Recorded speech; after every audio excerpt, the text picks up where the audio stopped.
a deck of cards is super cool. So this is just your standard deck of 52 playing cards, right? I've had this deck since probably around 2005. On the box it says they started in 1885, and the deck, it says the company's 120 years old. That means, give or take, 2005 is when I bought this deck of cards, and it's 2020, 15 years, and the deck is still in pretty good condition. It is actually just an incredibly fascinating tool.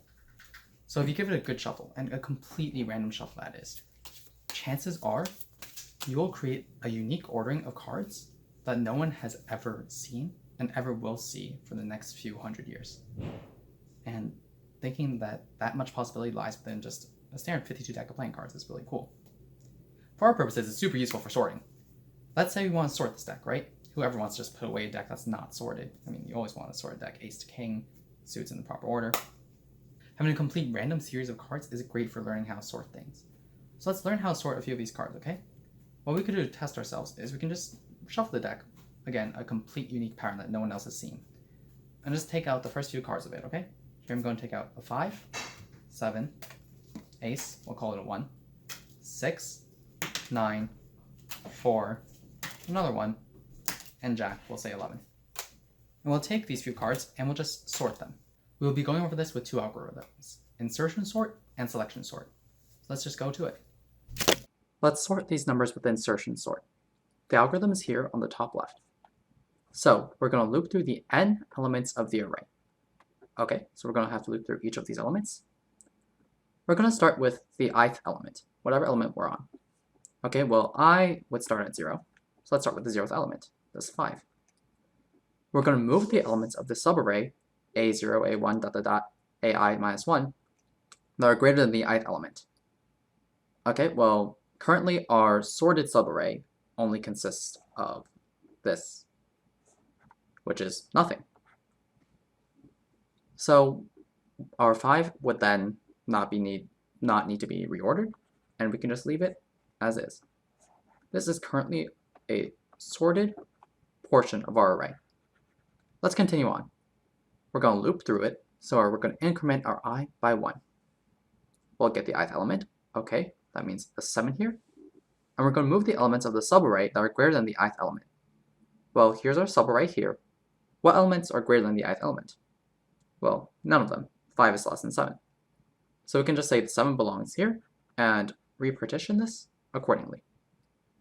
We'll loop back again. Look at the ith element. And we're going to move the elements of the subarray that are greater than the ith element. Okay, so both 5 and 7 are greater than 1. So what we're going to do is we're going to swap around 1, 5, and 7. We're going to move the 1 to where 5 belongs, and we're going to move the elements that are greater than 1. So we're going to move these two elements down to the right that are greater than 1. This becomes our sorted array. And let's continue on. So we have our 6. Now we're going to compare this. Oh, sorry, I forgot to update that. Now we're going to compare this with our subarray, and we'll see that the 6 is less than the 7. The 7 is greater than the 6. That means we're going to have to move the 7 down. And now we have 1, 5, 6, 7. Let's continue on. Increment our I. Look at the ith element. 9. 9 is greater than everything else here, so we'll just slap it onto the end of it. Let's increment our I again to 5. That'll make us look at this 4. Now the 4 is less than everything here, 5, 6, 7, 9. Notice that everything within this partition of the array is already sorted. So we can put our 4 where this 5 goes and just move everything down accordingly.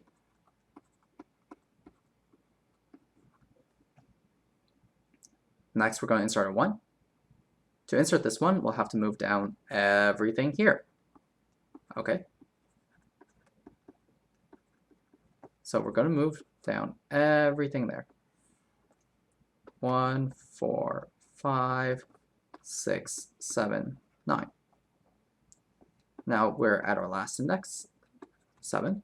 Look at number 11. And we'll see that actually no element is smaller than 11. Sorry, yeah, no element is greater than 11. So this is our sorted array here.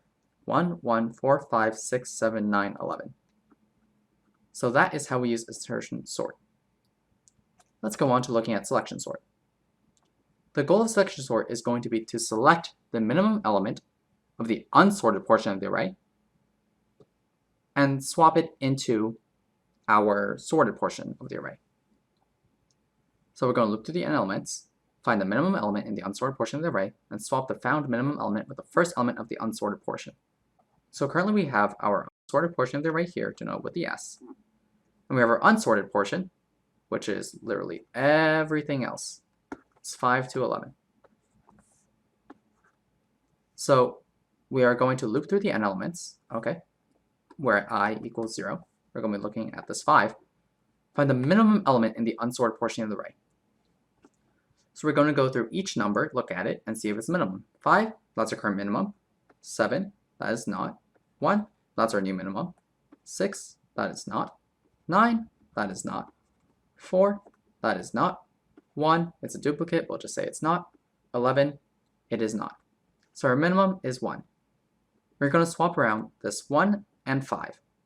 So our new array will be 1, 7, 5, 6, 9, 4, 1, 11. Then we'll expand our sorted portion of the array to include our new lowest element, and we'll repeat. We're going to go on to the second element. So our I is looking at the 7. Find the minimum element in the unsorted portion of the array. We'll first assume our first number is the minimum, then compare it with the next number in the list. Okay, this 5 is less than 7, so that's our new minimum. We'll just create a minimum arrow that will point just to this 5. 6, that is not. 9, not. 4. 4 is less than 5, so we'll create our new minimum arrow and repoint it. 1, well that's less than 4, so we'll create a new minimum arrow. 11, that's not. We're going to swap this 1 and 7. So let's swap these around. And we'll expand our sorted portion of the array. So now our sorted portion of the array is 1, 1, and everything else here so far is unsorted. Okay, we'll move on to I equals 2. We will look at the first element and assume it's our minimum first. As we go down the list, we will update that. 6 is not our minimum. 9 is not our minimum. This 4 is less than 5, so that's our new minimum. 7, nope. 11, nope. So we will swap the 5 and the 4. We'll expand the sorted portion of the array accordingly.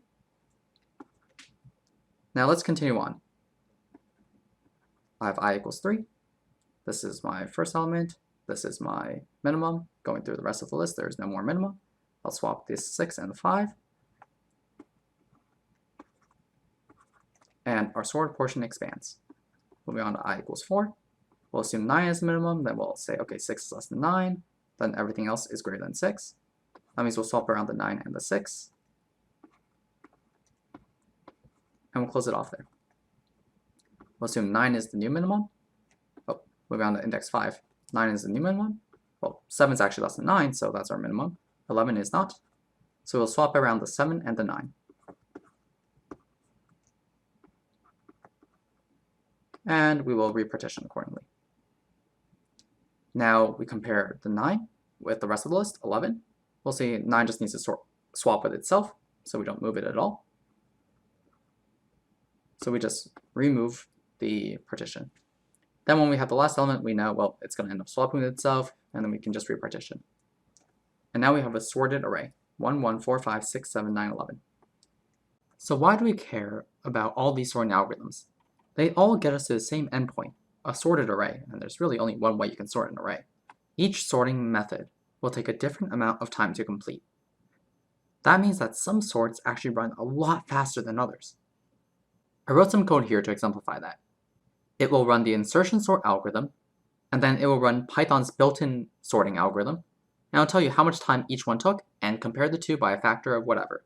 When I run the script, you can see that the insertion sort took nearly a second, while the faster algorithm took nearly 1/1000th of a second. That's faster by a factor of 834. So we can see that insertion sort is a lot slower than this mystery faster algorithm. But how do we as computer scientists measure that? We measure that with complexity. We will learn more about complexity later on in this. Let's bring this back to sorting. What if you had to sort a warehouse full of cards? You'd want to do it as fast as possible. So you'd want to know the fastest way to sort cards. A faster algorithm will save you a lot more time in the end, even though it might take a lot more time to figure out how exactly to get to a faster algorithm. If you were to use this Python mystery sort instead of the insertion sort to sort this warehouse full of cards, you would speed up your process by a factor of 1,000. That would save you an immense amount of time. That brings us to the end on this tutorial about insertion sort and selection sort. If you'd like more practice, you can literally just grab a deck of cards, shuffle it into a random order, and then try to sort the cards accordingly, and try to follow the algorithm as exactly as possible. I'll see you next week.